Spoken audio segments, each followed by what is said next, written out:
బీజేపీకి సంబంధించి 2 కీలకమైనటువంటి వ్యవహారాలు. నెంబర్ 1 వచ్చేటప్పటికి ఇప్పుడు తెలుగుదేశం జనసేనతో పొత్తు తర్వాత సానా సతీష్‌ది ఒక సమస్య కాకినాడలో. అంతకుముందు ఢిల్లీకి సంబంధించినటువంటి కేసుతో లింక్ అయ్యి ఉన్నటువంటి వ్యవహారం ఆయనకి జనసేన సీట్ ఇస్తుంది. మరోవైపున ఢిల్లీ లిక్కర్ కేసులో నిందితుడైనటువంటి మాగుంట రాఘవ్కి తెలుగుదేశం పార్టీ సీట్ ఇస్తుంది.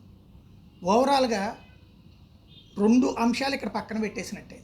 నెంబర్ 1 అవినీతి రహితమైనటువంటి వాళ్లే కావాలి రాజకీయాల్లో అన్నటువంటి అంశం. అంటే ఆరోపణలు కూడా అవినీతి కిందనే కదా, వాస్తవంగా ఇద్దరు కూడా నేరస్తులు కాదు, నిందితులు మాత్రమే.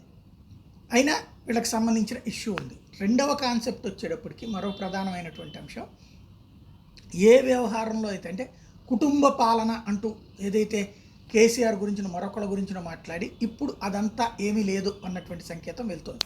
ఓవరాల్గా కథ కొత్త మలుపులు తిరుగుతోంది.